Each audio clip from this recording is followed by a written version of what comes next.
Hello guys! Hello para to sa lahat ng mga Virgo. Virgo, I hope na makaresonate ka dito. Maraming salamat sa mga dati kong subscribers and sa mga bago kong subscribers na Virgo. This is general reading for the month of June 2025. So, kung may lumabas ditong negative Virgo, wag mong aawayin yung nagre-read. Okay, this is only general reading siya. Okay, first card natin is Tanzanite. Okay, ano ba yung message sa'yo dito? Yung message sa'yo dito is ready to love again, Virgo. Wow.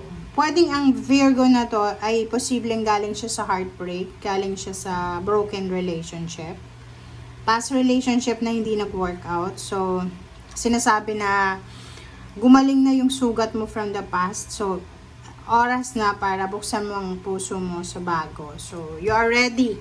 You're ready to accept love. You're ready to begin new love. You're ready to start again. Okay? Ano man yan. Relationship or anything.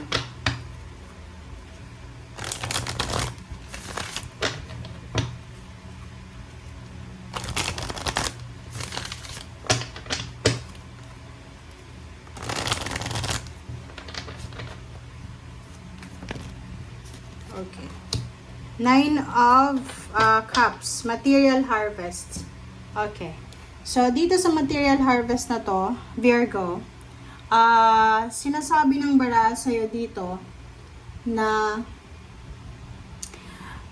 near to completion siya. So, maybe you are waiting, Virgo, for a lump sum of money, payments, payouts, bonuses, maybe information or confirmation or answered prayers, parang gano'n, answer, 'di ba? Parang gano'n. So naghihintay ka, maybe nag-apply ka ng trabaho, and luckily, 'di ba? You are super lucky kasi isang financial wishes mo ang posibleng ma-accomplish mo. Isang financial wishes mo ang posibleng makuha mo, okay? So dito sa number 9 na 'yan, sinasabi ng baraha sa'yo na ano man ito na gusto mong matupad, emotional success or financial success, ibibigay yan sa'yo ng universe kasi deserve mo yan. Okay?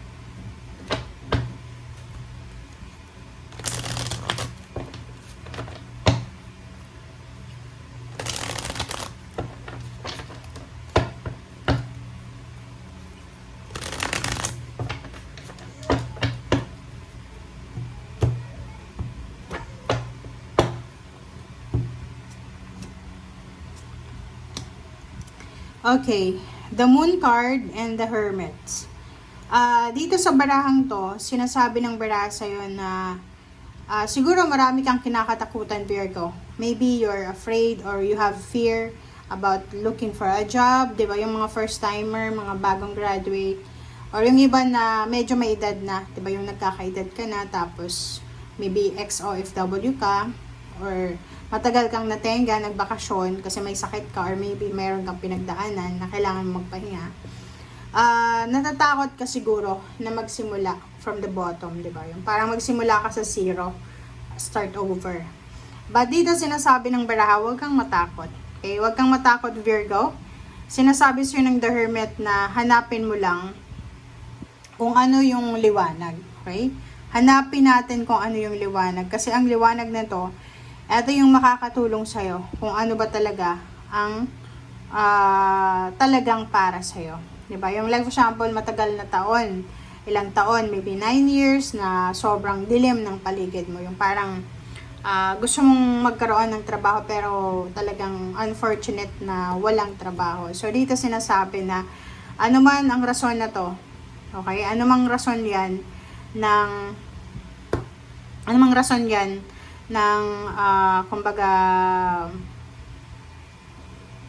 fear or takot na nararamdaman mo ay mabibigyan liwanag na siya ngayon na buwan ng June. Okay, so Virgo, comment down below kasi marami kang kumbaga stagnant situation sa buhay mo. Pwedeng unemployed ka, nakapag-asawa ka ng unemployed din, Or maybe sorry sa word, pero medyo tamad ka siguro, 'di ba? Yung parang wala kang walang direksyon minsan, 'di ba? Yung parang tamad. Huwag kang magalit sinasabi ng barahan na kailangan mong i-give up na 'yan. Kailangan mo nang alisin. As soon as possible, kailangan mo ng realization. Kasi sinasabi ng barahan sa'yo na may mga attachment ka or maybe marami kang mga hino-hold back or marami kang kinikimkim sa buhay mo na ayaw mong pakawalan, which is yan yung rason kung bakit ka naghihirap financially or emotionally. So, sinasabi ng barahan na kailangan mong ialis yan or alisin yan sa buhay mo para tuloy-tuloy na. Okay? Nakikita ko sa'yo dito, Virgo, naghihintay ka. It's either naghihintay ka ng tawag, ng call, ng chat, ng email. Huwag kang mag-expect kasi ang nakikita natin dito, wala kang matatanggap na ganon if it's emotion. But if you're waiting for confirmation sa ina-applyan mong trabaho, pwedeng makatanggap ka. But emotion, like nag-aantay ka ng message from someone, wala kang matatanggap. Okay? The Sun and King of Cups. Sinasabi ng baraha sa'yo dito, Virgo, na kailangan mong mag-focus sa kung ano yung nagbibigay sa'yo ng saya, ng excitement. Kailangan mong mag-focus sa kung ano yung nagbibigay sa'yo ng katahimikan, peace of mind. Diba?